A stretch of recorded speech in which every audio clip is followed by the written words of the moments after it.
হঠাৎ কি যেন একটা ধাক্কা দিয়ে আমাকে সামনে উড়িয়ে ফেলে দিল। পাশ দিয়ে একটা বাস চলে গেল।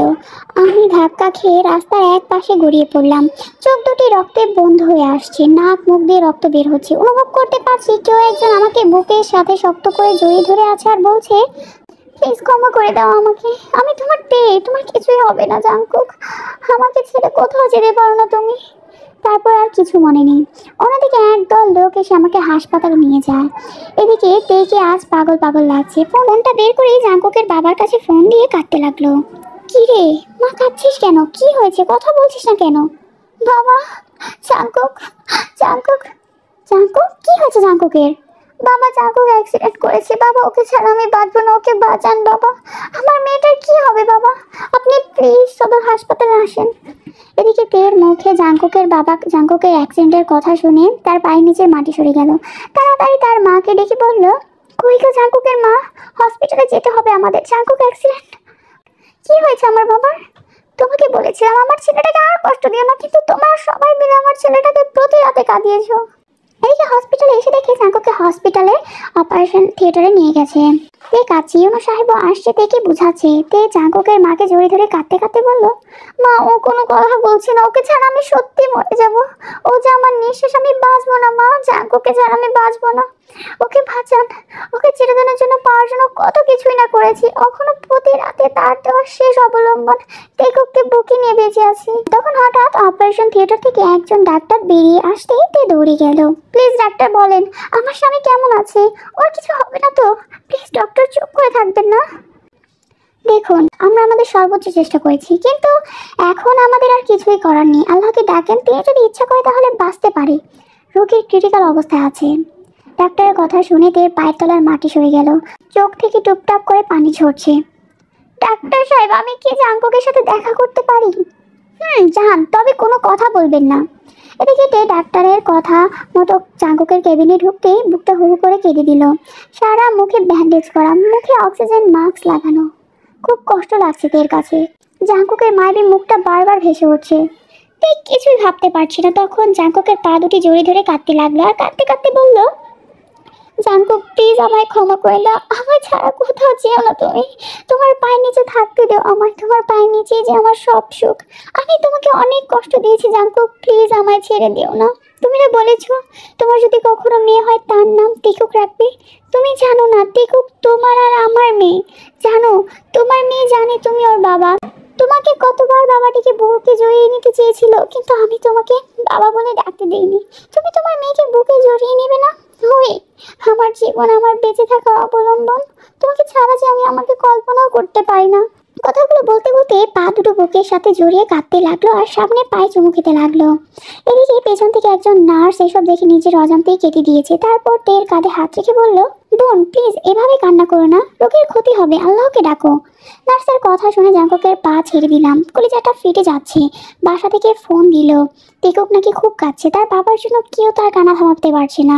টিকুক শুনছে জাঙ্কুক নাকি অ্যাক্সিডেন্ট করেছে। তারপর আমি বাবাকে বলে বাসায় যাওয়ার জন্য বের হতে এক লোক বলল, ম্যাডাম হসপিটালে আসার সময় আপনার হাতে এই ডায়েরিটা ছিল। তারপর তে ডায়েরিটা হাতে নিয়ে বাসায় আসতেই, তুমি আমার বাসায় আসবে না, তুমি বাবাইকে কষ্ট দিয়েছো, আমি সব শুনেছি। তুমি আঙ্কেলকে যখন ফোনে বলেছো যে বাবা অ্যাক্সিডেন্ট করেছে, তাও আবার তোমার জন্য, তুমি আমাকে বাবা ডাকতে দাওনি।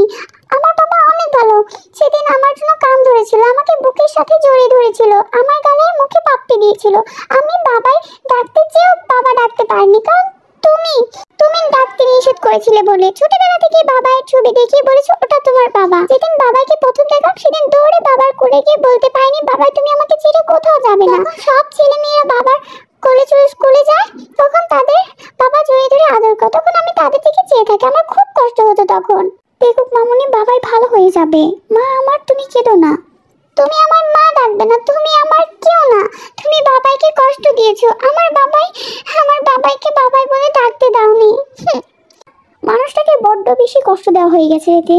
তারপর আমি দরজাটা লাগিয়ে বিছানায় শুয়ে বালিশের মুখটা লাগিয়ে কাঁদতে লাগলাম। হঠাৎ মনে পড়লো জাঙ্কুক একটা ডায়েরি দিয়ে গেছে। টেবিলের ওপর থেকে ডায়েরিটা তুলে বুকে জড়িয়ে নিলাম।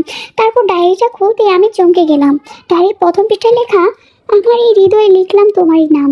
ডায়েরির পরের পাতায় উল্টাতেই ও হৃদয় রাঙিনী, জানি না কিভাবে শুরু করব। আমি যে অনেক বড় অপরাধী। তোমার অবুঝ ভালোবাসাকে আমি অবহেলা করেছি জানো। যেদিন তোমাকে হারিয়ে ফেলেছি সেদিন বুঝেছি তুমি কতটা জোরে আমার জীবনে ছিলে। জানো, প্রতিদিন তোমার জন্য কেঁদেছি। মাঝরাতে উঠে আল্লাহর কাছে চাইতাম যেন আল্লাহ তাআলা তোমাকে আমার করে দেয়। প্রতি রাতে তোমার ছবিটা বুকে নিয়ে ঘুমাতাম, তোমার ছবি বুকে নিয়ে কাঁদতাম। মানুষ মারা গেলে নাকি তারা হয়ে যায়, তাই প্রতি সন্ধ্যায় আকাশের তারাদের সাথে কথা বলতাম। বলতাম যেন আমার হৃদয় রাঙিনীকে তারা যেন কষ্ট না দেয়। রাতের আকাশের সবচেয়ে উজ্জ্বল তারাকে তুমি মনে করতাম। আর কাঁদতাম আর বলতাম, অভিমান ভেঙে এসো না, জড়িয়ে নাও না তোমাকে, আমি যে আর পারছি না তোমার বিরহে। এসব বলে কাঁদতাম, কিন্তু তুমি এতটাই আমার প্রতি অভিমান করেছিলে যে যার জন্য আমার সাথে কথা বলো না, শুধু করুণ দৃষ্টিতে আমার দিকে তাকিয়ে থাকতে। সত্যি কি তুমি আমাকে ক্ষমা করবে না? জানো, খুব ইচ্ছা করে তোমাকে এই মুহুর বুকে জড়িয়ে শান্ত করতে আমার প্রাণ। কে জানো, আজ একটা বাচ্চা মেয়েকে দেখে তোমার কথা খুব বেশি মনে পড়ছে। বাচ্চাটা দেখতে ঠিক তোমারই মতো। আমি এতটাই হতভাগা যে নিজের বাচ্চাকে নিজের হাতে নষ্ট করেছি। জানো, এখনো সেই রাতের কথাগুলো ভুলতে পারি না। তোমাকে দেওয়া প্রতিটা চড়ের আঘাত আমার কলিজাতে লেগেছে। জানো, পরের দিন যখন বাচ্চাটাকে দাঁড় দিলাম, সেদিন মনে হয়েছে আমার খুব কাছের কাউকে আমি রক্ত দিচ্ছি। বাচ্চাটার জন্মদিনে বাচ্চাটাকে বুকে জড়িয়ে নিতেই তোমার শরীরের গন্ধ পেলাম।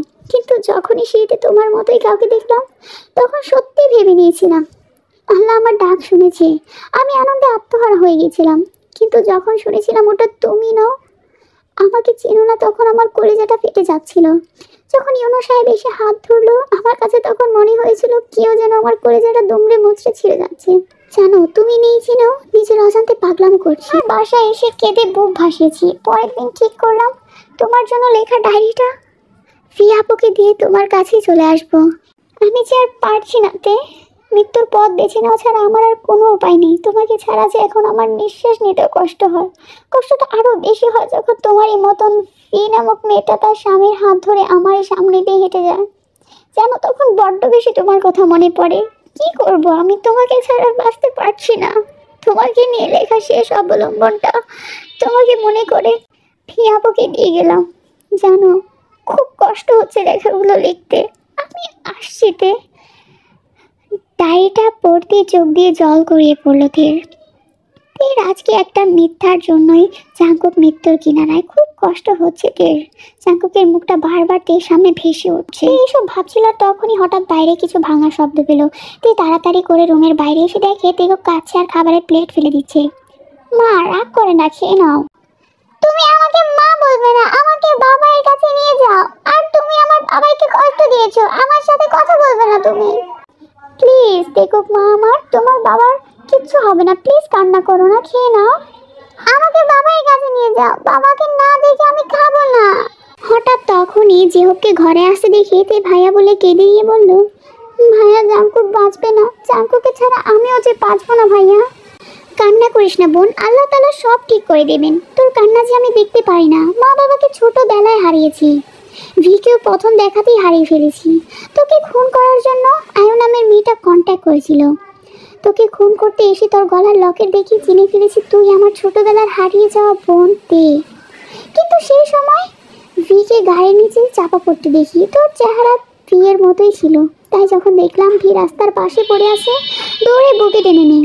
সন্ত্রাসী ছিলাম, মানুষের রক্ত দেখলে হাসি পাইতো, কিন্তু যখন নিজের বোনটার রক্ত আমার শার্ট ভিজে যাচ্ছিল, তখন বুঝেছি আপন মানুষদের রক্ত শুধু তাদের শরীর থেকে ঝরে না, আপন মানুষদের কলিজা থেকেও ঝরে। তোকে আর ভিকে পেয়ে অন্ধকার রাস্তা থেকে সরে আসি। তারপর জাঙ্কুকের বাবার প্ল্যান অনুযায়ী তোকে ভি বানিয়ে ইউনোর বাড়িতে পাঠাই, আর ইউনা পায় তার মাকে। ইউনার বাবা ইউনোর ভাইয়ের সাথে সব প্ল্যান করি, কিন্তু এই জন্য যে জাঙ্কুক আজকে মৃত্যুর মুখোমুখি হবে তা জানলে কখনো এতটা মিথ্যার আশ্রয় নিতাম না। এদিকে হঠাৎ তেকুক দৌড়ে এসে তেকে জড়িয়ে ধরে বলল, মম চলো না বাবার কাছে, আমার সাথে বাবাই কথা বলবে। তোমার সবার সাথে রাগ করে থাকলো, আমার সাথে বাবাই ঠিকই কথা বলবে। বাবাই জানে আমার সাথে অভিমান করলে তাকে কান ধরে উঠবস করতে হবে। তারপর তেকে কিছু বলতে দেওয়ার আগেই তেকে জোর করে গাড়িতে তুলে নিয়ে গাড়ি চালাতে বলল। তেকুকে নিয়ে হসপিটালে আসতেই জাঙ্কুকের বাবার সাথে দেখা হয়। মা রে, কেমন আছিস? বাবা, আমি সত্যি অনেক বড় অপরাধী হয়ে গেলাম। নিজের স্বামীকে কোন স্ত্রী এতটা কষ্ট দেয়? বাবা, সত্যি জাঙ্কুকে ছাড়া আমি বাঁচবো না। অন্যদিকে তেকুক তার বাবার রুমে গিয়ে বলতে লাগলো, ও বাবাই, বাবাই তুমি কেমন আছো? কথা বলবে না আমার সাথে? বাবাই, জানো বাবাই তোমাকে মম কষ্ট দিয়েছে বলে মমের সাথে আড়ি দিয়েছি, ঠিক করেছি না বাবাই? বাবাই তুমি আমাকে বকে নেবে না? আমাকে জড়িয়ে ধরে আম্মু ডাকবে না? হঠাৎ তখন একটা নার্স এসে বলল, মামুনি এখানে কথা বলা যাবে না। আপনি চুপ করেন তো, দেখছেন না আমি আমার বাবার সাথে কথা বলছি? কথা বলবেন না একদম, আমার বাবাই রাগ করবে। ও বাবাই, তুমি জানো মা তোমার জন্য কত কান্না করে? তোমাকে আমি ছোটবেলা থেকে দেখেছি মায়ের সাথে একটা ছবিতে। বাবা স্কুলে সব মেয়েরা তার বাবার সাথে ঘুরে বেড়ায়, তাদের বাবা চকলেট আইসক্রিম কিনে দেয়। আমি এসব কিছু চাই না, তুমি কথা বলো বাবাই, তাহলেই হবে।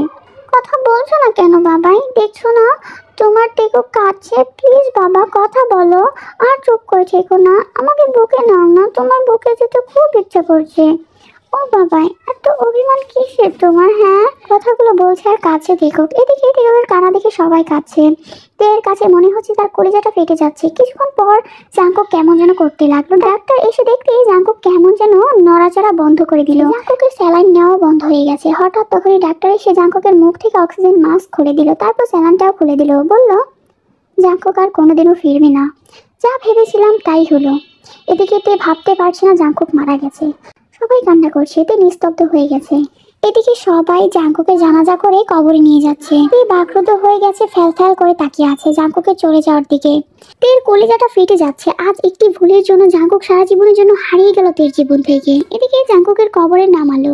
তে আর থাকতে পারে না, দৌড়ে চলে যায় কবরের কাছে গিয়ে বলতে লাগে, আমি আমার স্বামীকে কোথাও যেতে দিব না, তোমরা কেউ আমার স্বামীকে দূরে সরিয়ে দিও না। এদিকে তের চিল্লানি শুনে জাঙ্কুকের বাবা থেকে জিজ্ঞাসা করলো, কি হয়েছে মা, তুই কাঁদছিস কেন? বাবা জাঙ্কুককে কবর দিয়েছে, বাবা প্লিজ জাঙ্কুককে কবর দিতে দিও না, ওকে ছাড়া আমি বাঁচবো না বাবা, ওকে সত্যি মরে যাবো আমি।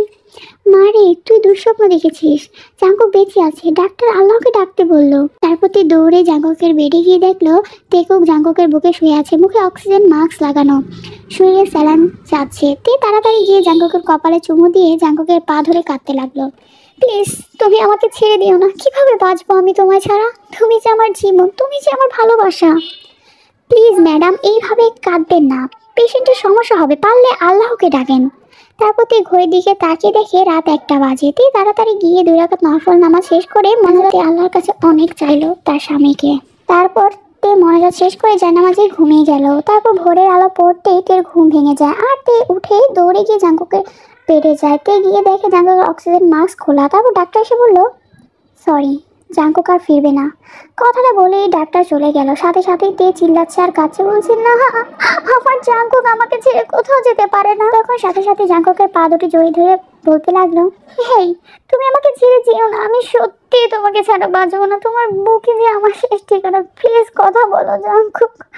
এসব বলছে আর জাঙ্কুকের পা জড়িয়ে ধরে কাছে দিয়ে কাঁদতে কাঁদতে জাঙ্কুকের কপালে গিয়ে ভালোবাসার স্পর্শ এঁকে দিল। আর তখন কে যেন থেকে শক্ত করে জড়িয়ে ধরলো। তে মাথা তুলে তাকিয়ে দেখে জাঙ্কুক থেকে শক্ত করে জড়িয়ে ধরে রেখেছে। তারপর জাঙ্কুক বলছে, আমি কি আমার পিচ্চি বউটাকে রেখে মরতে পারি? আমি যে আমার পিচ্চি বউটাকে বড্ড বেশি ভালোবাসি, আমার পিচ্চিটাকে কি জড়িয়ে ধরতে পারি? দোস্ত, কথাটা বলে জাঙ্কুকে বুকে মুখ ঢোকালাতে, এই কি করছো, শার্ট তো ভিজে গেল। ভিজুক, কেন কষ্ট দিলে আমায়? তুমিও তো কষ্ট কম দাওনি আমায়, 5 বছর তোমাকে ছাড়া কাটিয়েছি, তাই আমিও ডাক্তারকে সব কিছু বলে ডাক্তারের সাথে প্ল্যান করে সব করেছি। তবে হ্যাঁ, অ্যাক্সিডেন্টের কিন্তু সত্যি সত্যি হয়েছিল। আচ্ছা তো এই সত্যি যদি আমি হারিয়ে যেতাম? কি বলছে এসব? তাহলে আমার কি হবে? এখনো তো 12 রাত বাকি, আর এখন আমি কিন্তু আর পিচ্ছি না, ওকে? আমি তখন হেসে তেকে জড়িয়ে ধরলাম। আর তখনই হঠাৎ তেকুক এসে বলল, বাবাই শুধু মাকে আদর করবে, আমায় কি আদর করবে না? তারপর আমি তেকুককে কোলে নিয়ে দুজনে হেসে দিলাম। তো কিউ টার্মিনা টেবিল পিকচার আইফের লাস্ট পার্ট ছিল এটা। তো তোমাদের কেমন লেগেছে পুরো স্টোরিটা কমেন্টে জানাও। ভালো লাগলে লাইক করো, সাবস্ক্রাইব করে দিও, আর কমেন্ট করো তোমাদের কোন ধরনের স্টোরি লাগবে। তো ঠিক আছে, সবাই ভালো থেকো, আল্লাহ হাফেজ।